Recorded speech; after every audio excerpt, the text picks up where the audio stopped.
record it. And I'm like, that's a great idea, but I didn't. But let's see. As you know, my mom's name is spelled a little bit unique.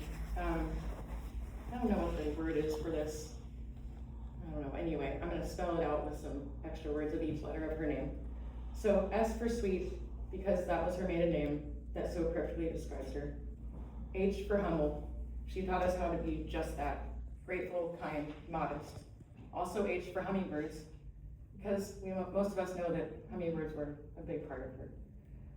E for entertaining. She not only was funny and witty, but she loved to entertain and host for family and friends. Most of you have been there for that.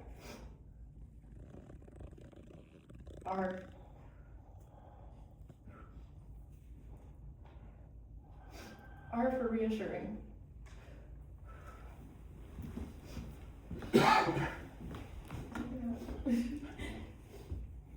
Always had the right words to help console, support Chris and I throughout our lives. Also R for realtor, because she was one. Wine free is full. Mom was always active and ready for fun and friends. L for laughter and love. She loved to laugh and laughed with love. She loved so deeply, all of us in this room. E for elegant. Always dressed to the nines, from head to toe, our beautiful mother. I know everyone uses the words, my mom is or was the best, but I can factually say, and unbiased of course, that she was. My mom truly was the best.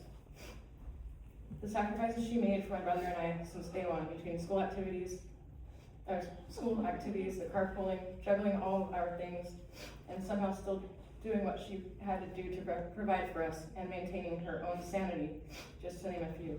She wore all the hats so well.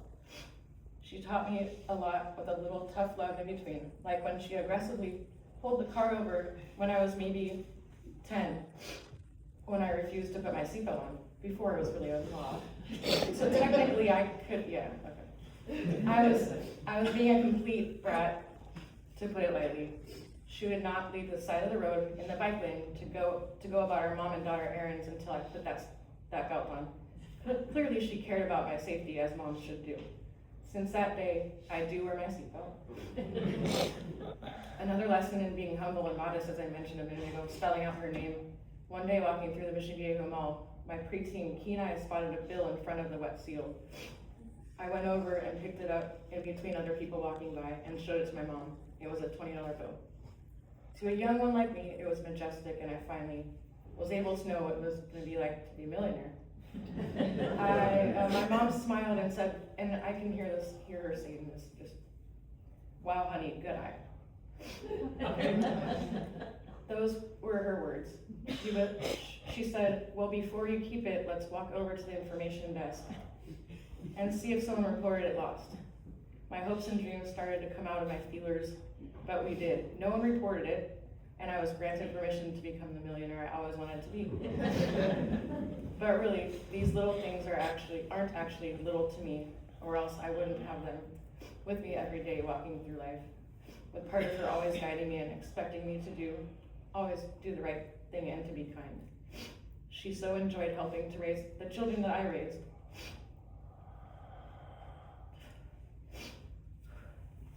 Teaching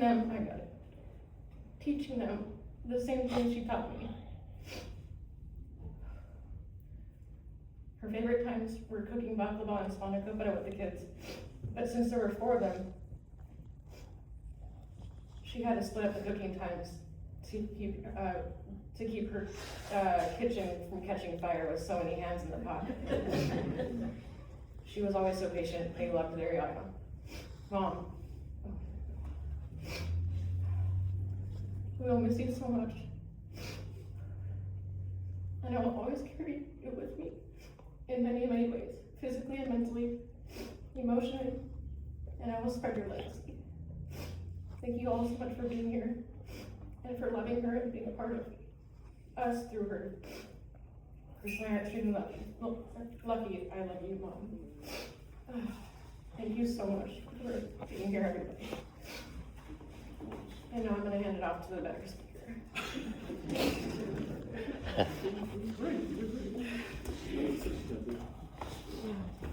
Lily.